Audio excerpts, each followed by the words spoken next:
Muy bien, ¿cómo les fue con el trabajo, con la actividad que tenían en la unidad? ¿Pudieron hacer? ¿O ni siquiera la miraron, chicos?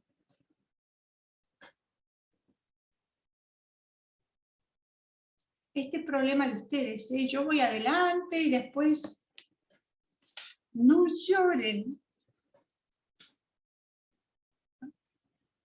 Porque, lo que tienen ahí de autoevaluación, ¿no? Había que sacar 3 de natalidad, 3 de mortalidad, 5 de mortalidad, 3 de movilidad, elaborar una razón, elaborar una proporción.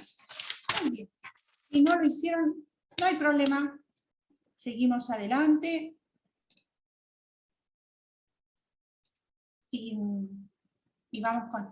Tendría que ser la tercera etapa. Yo les había subido ya el apunte. Lo que tendríamos que seguir viendo de demografía, que es lo que cerraría un poco toda esta unidad, que la dividí para que no fuera así tan gruesa, la dividí en 3 partes. Bien. Con respecto a esto, les comparto un poco la pantalla.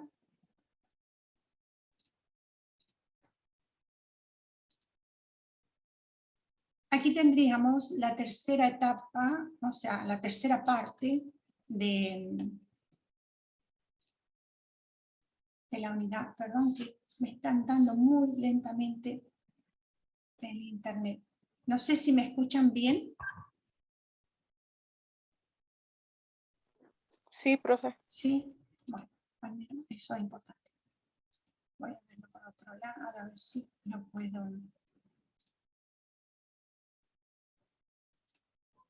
y así se las puedo compartir.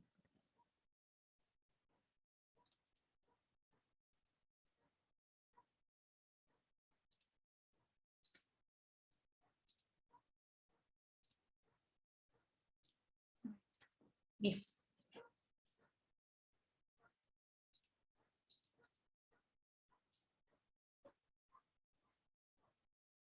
Bueno, esto es esta tercera parte de lo que es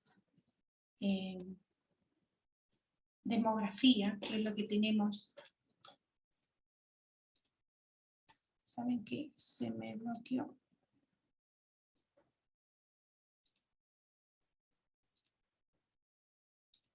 Tengo un poquito de tiempo y lo vuelvo a abrir porque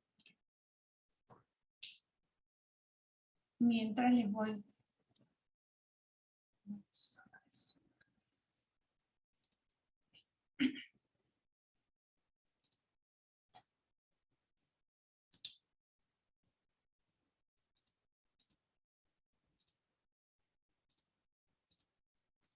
Bien. La demografía, lo que nos dice como definición, es este estudio, ¿no?, estadístico de una colectividad humana, o sea, de un grupo humano al que se decide estudiar. Y esto nosotros lo elegimos en un determinado momento o en qué periodo de evolución esté este grupo humano. Así que es el estudio de una colectividad. Esto en sí, a grandes rasgos, es demografía. Bueno.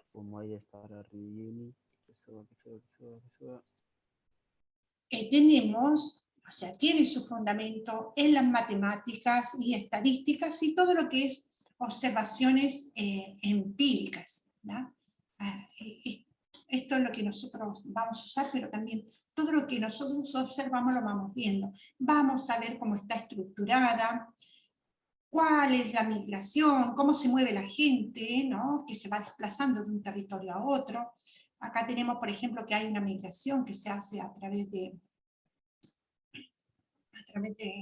aérea, otra que se hace movimiento solamente terrestre, otra que se hace por barco, o sea, los diferentes movimientos migratorios donde las personas se desplazan de un lugar a otro.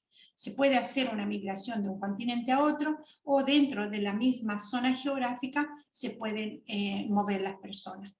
Vamos a ver qué es lo que es su mortalidad, la fecundidad, cuál es el tamaño que tiene esta población, cómo están distribuidos, ¿ya? Cómo están distribuidos en el territorio.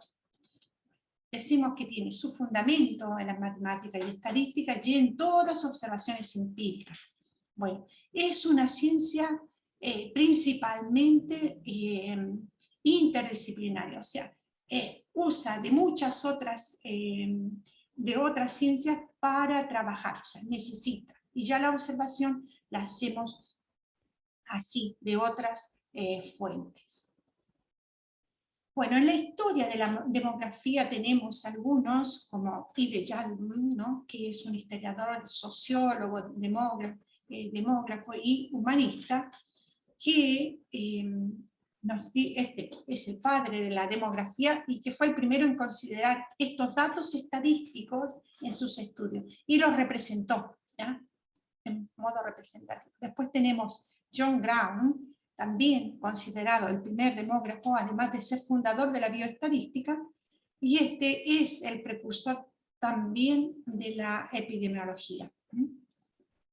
Thomas Malthus, considerado otro padre de la demografía moderna, también él publicó algunos ensayos acerca del principio de la población, y él también nos advertía que a medida que aumente la población va a haber escasez, o sea, no vamos a tener la suficiente posibilidad de tener los alimentos necesarios para poder repartir a toda la población, o sea, va a ser mucho el crecimiento.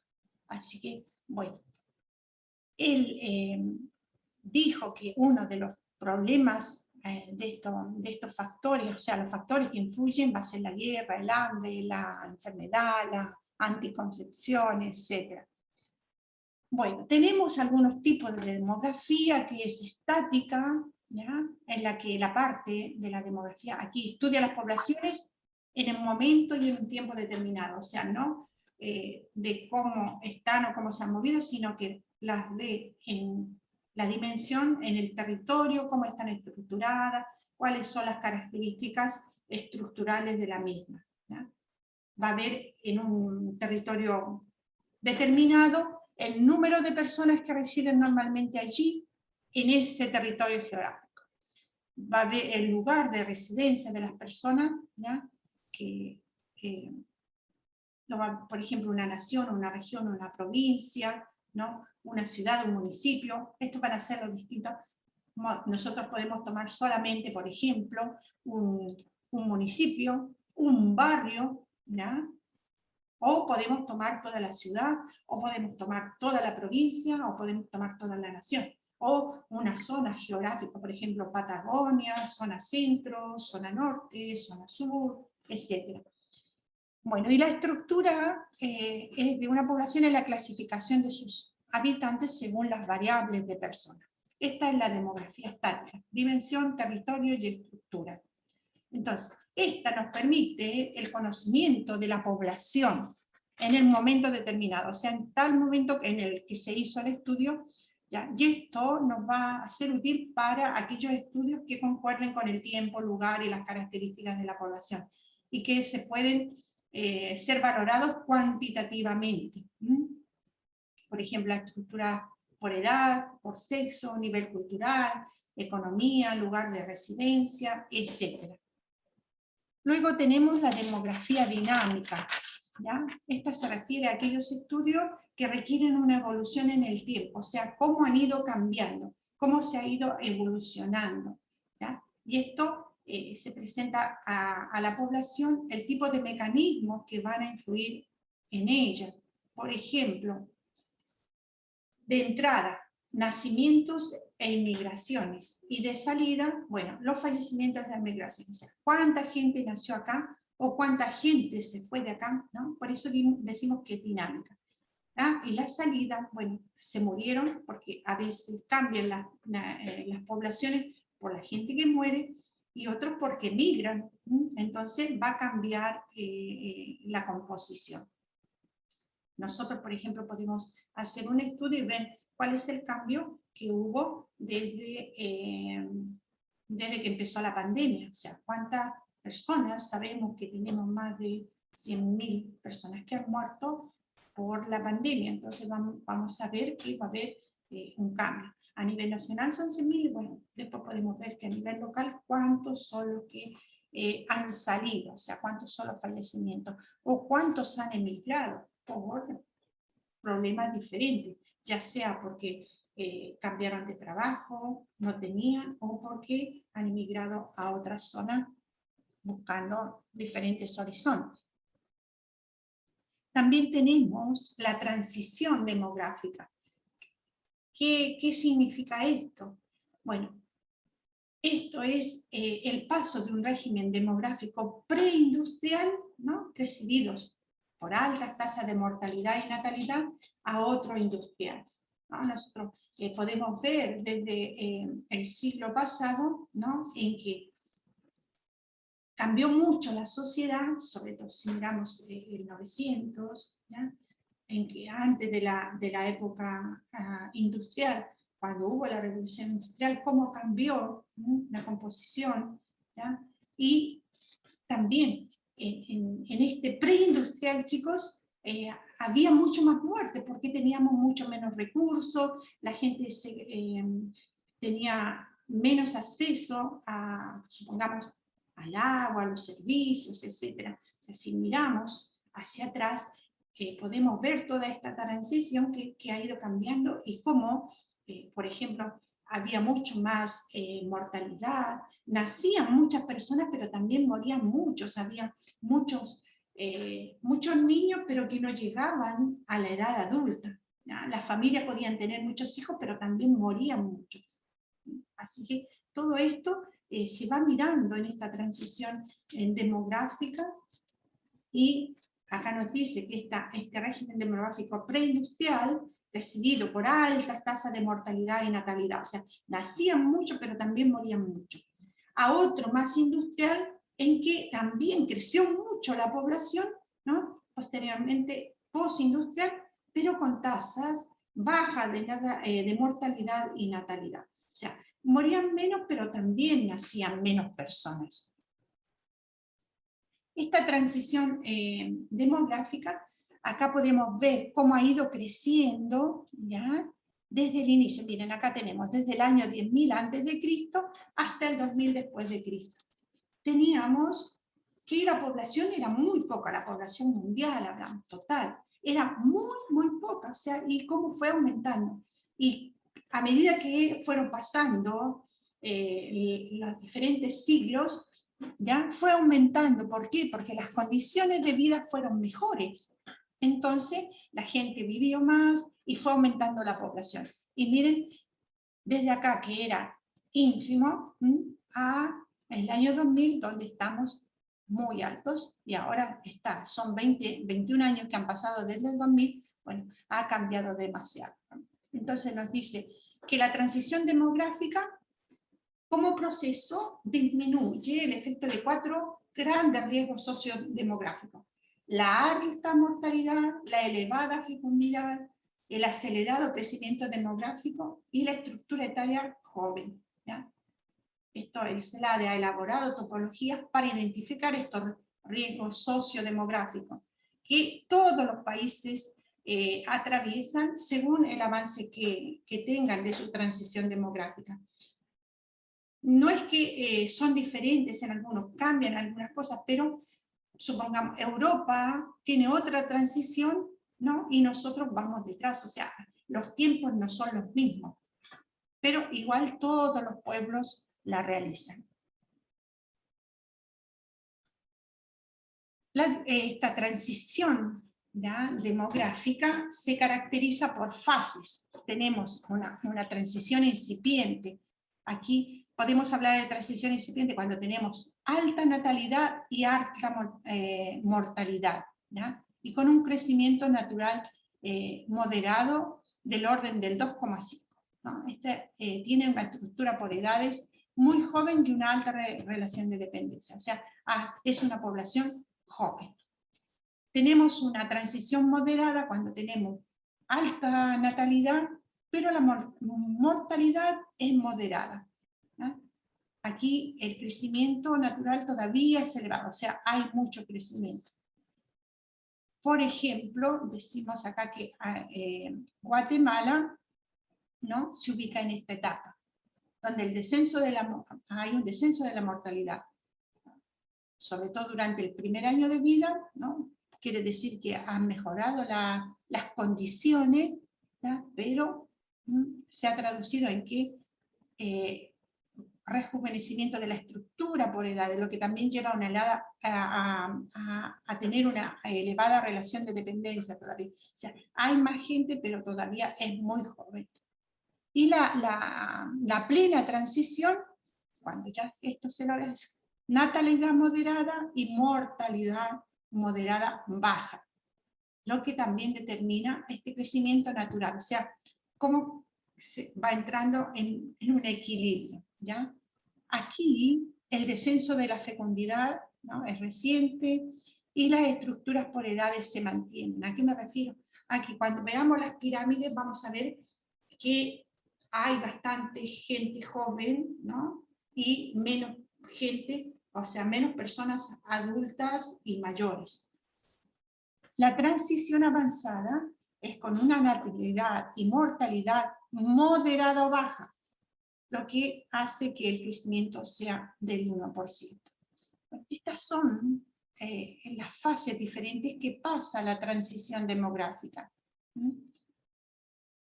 También en la fase de la teoría de la transición demográfica tenemos antiguo régimen demográfico, lo tienen también en el apunte, comienzo de la transición, o sea, empieza a cambiar, la fase 3, final de la transición, después tenemos un régimen demográfico moderno y una fase de crecimiento cero, o sea, estamos muy equilibrados. Aquí tenemos un cuadro que un poco nos representa en esta primera fase, donde la población es poca, pero hay una alta mortalidad y también una alta natalidad. Nacen mucho, pero mueren mucho. La población en la segunda fase va creciendo, ¿ya?, pero se mantiene la mortalidad, ¿ya?, y la natalidad, pero empiezan a decrecer lentamente. Acá igual, en la tercera hay este crecimiento natural, van disminuyendo la tasa de mortalidad y de natalidad y sigue aumentando, sigue aumentando. Después tenemos que en la cuarta tenemos una baja en la mortalidad y natalidad. Lo mismo acá en la quinta. Pero acá también empieza a disminuir el crecimiento. Esto un poco son los procesos, chicos, que hay en el crecimiento de las poblaciones. O sea, es algo muy dinámico, algo que va cambiando y vamos haciendo transiciones a medida que vamos teniendo mayor desarrollo, vamos viviendo más. ¿O a ustedes qué les parece? ¿Viven más ustedes que sus abuelos o no? Para mí sí. ¿No? Porque tenemos una mejor calidad de vida, que tenemos más acceso a los medicamentos, hay una mejor atención sanitaria, ¿no? ¿Se acuerdan que en el pasado morían muchos niños? Ahora muchos de los niños llegan a una edad adulta, no siempre se van a morir pequeños. Pero ahora hay más contaminación, cosa que antes no había tanto. Sí, pero también teníamos menos recursos, también sí era más natural, pero por ejemplo se morían por cosas muy simples. ¿Ya? Por ejemplo, en el campo un niño se podía morir de una simple diarrea, que hoy con los medios que tenemos la podemos subsanar. También si hay los recursos para llegar a los centros. Lo que yo quiero decir es que hemos ido mejorando las condiciones de vida y a medida que vamos mejorando las condiciones de vida, nosotros vamos teniendo más capacidad de vivir más tiempo. Es verdad que, por ejemplo, hay adultos que han vivido una vida bastante sana, ¿no?, y que tienen una buena salud, pero bueno, son pocos los casos. Pero a esto nos vamos refiriendo con las poblaciones, o sea, cómo va variando, va variando y va aumentando la población. ¿Por qué? Porque se va enfermando menos y muere menos también. ¿Se acuerdan cuando hablábamos de las pandemias, no? La pandemia, por ejemplo, de la peste bubónica, mató mucha gente. A ver ahora, ¿cuántos millones de muertes hemos tenido por el COVID a nivel mundial? A ver, consúltenlo por ahí. ¿Cuántos llevamos?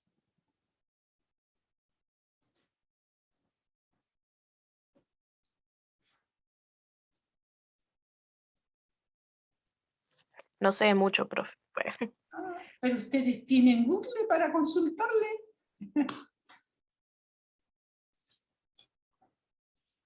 A ver, ¿alguien encontró? 4,55 millones, profe, creo. Piensen que la pandemia de peste bubónica mató de 50 a 90 millones de personas. O sea, Europa quedó deshecha y le costó muchísimo recuperarse. Dice la historia que le costó casi 200 años recuperarse. Imagínense el daño que hizo. Entonces, ahora hemos tenido todas estas muertes, pero hemos tenido epidemias que han matado y han diezmado la sociedad. Cuando esto llega a pasar, ¿no? Es muy grande el daño, porque después también va a depender de quién se muera. A veces, por ejemplo, en esta pandemia han perdido personas que eran de gran utilidad a la humanidad porque tenían conocimiento, etc. ¿Ya?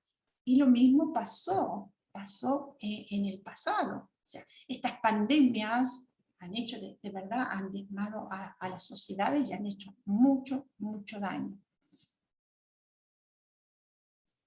Bueno, seguimos un poquito con esto. Más o menos se va entendiendo, chicos, que siempre tenemos esta relación, ¿ya? Entre, antes, en estas primeras etapas, teníamos menos recursos, entonces se vivía menos también, menos porque sabemos que después de que empezaron los medicamentos y el cuidado, etcétera, y a tener condiciones higiénicas mucho mejores, bueno, la salud estuvo mejor. Aquí hay un cuadro, ¿no? Que nos muestra una comparación entre la primera y la segunda transición.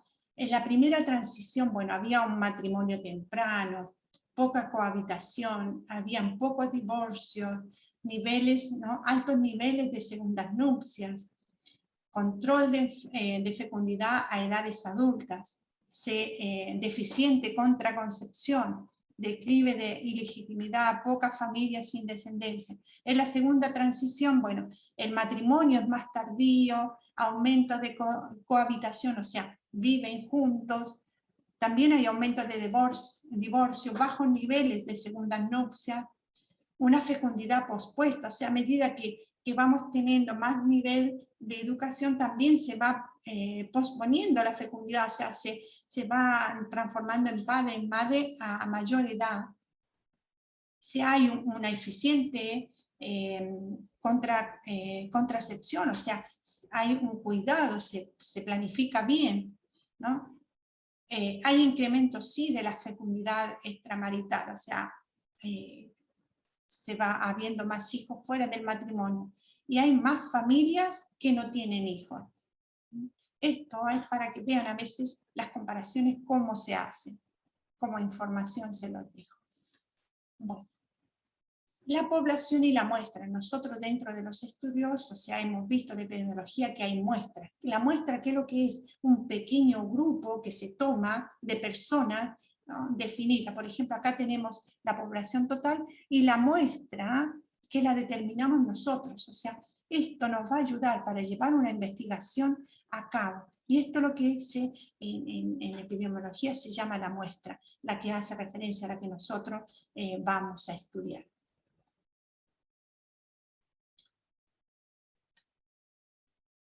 También dentro de los estudios vamos a encontrar que va a haber siempre un error sistemático o sesgo. Esto para que sepan que se van a encontrar con estas palabras. Bueno, es este error que se produce de modo igual en las mediciones, y que se realizan de una magnitud. En palabras, es el efecto de un error que ocurre en modo persistente o siempre va a estar presente.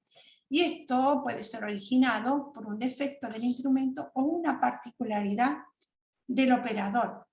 Entonces, sepan que esto va a existir. Acá tenemos lo que significa el sesgo, que es un proceso que en cualquier etapa de una inferencia tiende a producir resultados erróneos o que se desvían, ¿no? Nosotros estamos haciendo un estudio y de repente nos dimos cuenta que nos fuimos para otro lado.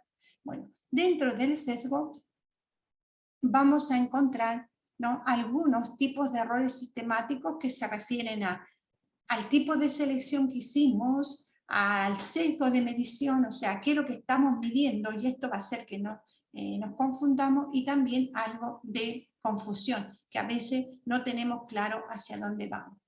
Esto se los puse como un diagrama que muestra un poco que vamos a tener error por sesgo, algo sistemático, ¿no? Este error se va a dar por algo sistemático que está presente, o puede ser un error aleatorio, o sea, viene al azar, va a salir que a lo mejor no teníamos en cuenta y nos vamos a encontrar con esto. Bueno, dentro de la investigación nosotros vamos a tener muestras, por ejemplo acá nos dice el hospital 1, hospital 2, el hospital 1 tiene esta cantidad de muestras, el hospital 2 va a tener una muestra reducida, el hospital 3 una muestra diversa y el hospital 4 otra muestra diversa. Bueno, acá nosotros vamos a poder hacer el estudio y vamos a poder comparar. Y para cada muestra uno tiene unos parámetros de los cuales debe regirse. Bien, la superpoblación. La superpoblación es lo que ahora nos están diciendo, que vamos a hacer muchos y que vamos a tener, va a haber escasez de alimentos para todos. Bueno, dice que esto es cuando hay una elevada densidad de población que provoca un empeoramiento del entorno. ¿Y ustedes qué opinan? ¿Estamos en superpoblación o no estamos en superpoblación? Para mí no. ¿No? A mí sí, es más, se están terminando, por ejemplo, acá en Neuquén ya no hay patios para, o sea, construir y esas cosas. Bueno, entonces, Sí hay. estamos en una superpoblación en el sentido chico, como dice el compañero, hay algunos recursos que ya no están, hay algunos recursos que si nosotros no tomamos una decisión, ¿no? No van a estar, algunos recursos que si no cuidamos vamos a tener escasez.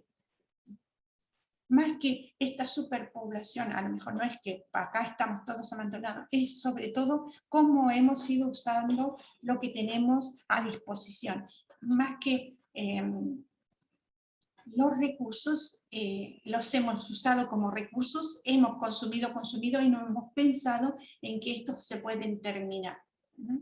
Por ejemplo, una gran problemática dentro de nuestra realidad humana ahora, ¿cuál es? Que es grave para todos. La escasez del agua, profe, que los ríos vienen muy bajos. Bueno, tenemos uno, pero así a nivel general en el mundo, ¿qué nos estamos dando cuenta?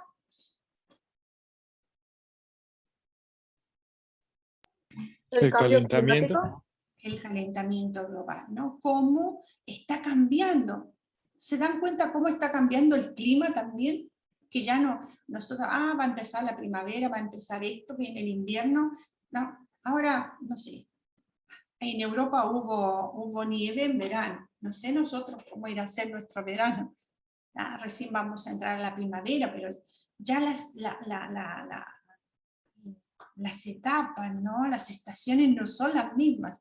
Y este cambio climático, bueno, se está debiendo también a la superpoblación, pero a la poca atención que se tiene del uso de los recursos. Por eso es tan importante que nosotros tomemos conciencia de esto y vamos trabajando en qué hago yo para cuidar el planeta, cuál es mi aporte para cuidar el planeta desde mi profesión, qué pienso hacer para cuidar el planeta, ¿sí? Entonces, esto también nos tiene que ayudar a tener una conciencia ecológica y a pensar que estas cosas que nosotros estamos estudiando, ¿para qué me sirven? Para estar atentos y ver cómo desde la profesión podemos ayudar también a cuidar. No solo que la gente no se enferme, sino que nosotros vamos a tener salud si tenemos un ambiente, ¿ya? Y una geografía sana. Porque por más que nos cuidemos, las pandemias vienen, como nos vino esta, por ejemplo. Entonces, cuidar el medio ambiente es muy importante, chicos, porque también es aquí donde nosotros estamos insertos, donde vivimos y donde nos desarrollamos. Si falta el agua, ¿qué les parece? ¿Vamos a poder vivir bien? No, se supone que no. ¿Se imaginan que empecemos a que nos midan el agua? ¿A racionar el agua? Nosotros que nos bañamos 1 hora a veces, dejamos corriendo el agua, están todas las cañerías rotas en la calle. Es todo esto, ¿no? Nos debería hacer pensar y debería exigir, porque también las autoridades tendrían que cuidar, porque esto es un recurso para todos, y es un recurso que vale oro. Nosotros tenemos todavía agua, pero piensen en los lugares donde no hay. Entonces, ¿cómo puedo hacer? Bueno, esta superpoblación, ¿no? Que les decía, está produciendo daños en el sentido de los daños que ya hemos hecho al planeta. Pero también esto, ¿no? En un futuro, me parece que va a producir va a haber una disminución en la calidad de vida. Solo piensen, chicos, que si no tenemos el agua necesaria, ¿cómo cambia nuestra vida? ¿No? Si no hubiéramos tenido el agua necesaria en el tiempo de pandemia, ¿cómo hubiera sido? ¿O cómo ha sido para los lugares en que han tenido conflicto con el agua, en que no han podido tener el agua necesaria? Entonces, todos estamos muy relacionados con esto, y toda la población humana tiene relación con el medio ambiente. O sea, si yo no cuido mi medio ambiente, esto va a ser un daño para mí y para los demás. Y si los demás no cuidan, dañan para mí y para todos los demás. O sea, no es solo de uno. Bueno, todo esto es difícil. ¿Por qué? Porque yo no le puedo decir a una persona que está sufriendo hambre, etcétera, que se preocupe de cuidar el planeta, ¿ya? ¿Y esto por qué? Porque hay algo que él está produciendo más necesidad, que es vivir. Así que por eso es tan importante que seamos equitativos, para que todos podamos tener la misma posibilidad de vivir bien. Chicos, nos desconectamos y nos volvemos a conectar antes que se nos corte así.